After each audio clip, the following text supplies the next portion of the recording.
I'm making some changes in the garden. Can you see those big empty tubs? Well, they contained fruit trees. There's one still in there. Can you see it leaning, poor thing? It won't lean when it's in the ground. But we have had 5 of those big tubs with fruit trees in. I now have them in the garden, and that is the last one, and that's going in the garden. So come with me. I always start here, don't I? Say, come with me. Well, you don't have to come with me. You can stay there. Let's go. I've had a good old tidy up down here this morning. Tony and I have just hauled those fruit trees round from the front of the house to the back of the house.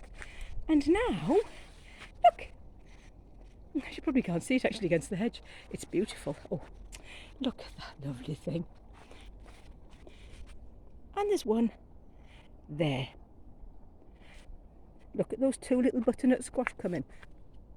I took the big one off the other day, thinking that these wouldn't do anything, and they're really swelling quite quickly, and we've got some lovely warm weather ahead, so we shall see how they come on. So let me step back a bit. I now have a Cox's apple there. I think it's a conference pear. Yes, it is. That's a conference pear. We have Orchard Row there with the little mini column trees. And that's the north side of the garden, so they're not going to shade anything. This is obviously the very back end of the garden, and because we have that huge hedge at the back there, it makes no difference whatsoever what we put there. So, and it gets all the morning sun there as well.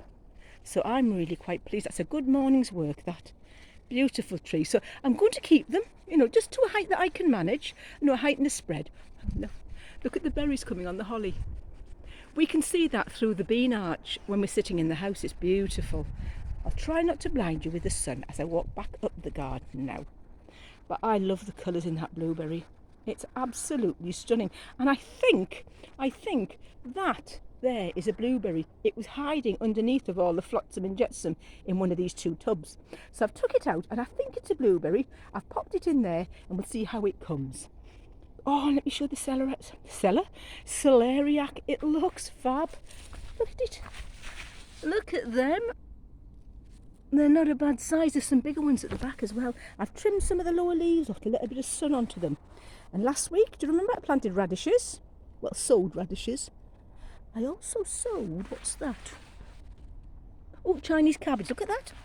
And I sowed them very carefully, spread them out. Beautiful. They're coming. The dahlias are looking lovely. I've had to pull a dahlia out of the back there, but I'll keep the tubers for next year. I've got loads of beans. Look at them. The beans are gorgeous now. And my lovely sprout leaves. They're so nice, Steve. Absolutely love them.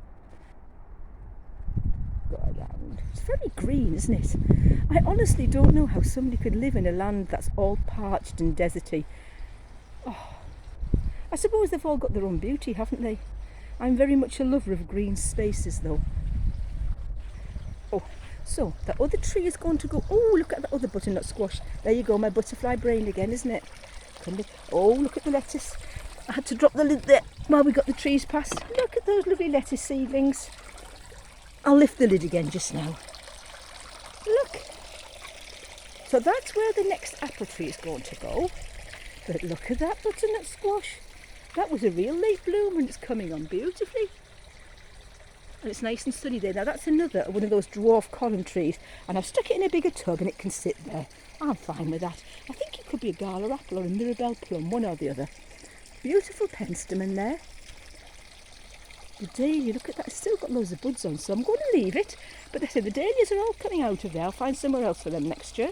I'm going to eat the tuber of that peachy one over there. I'll let you know what we think of it. Geraniums are still beautiful.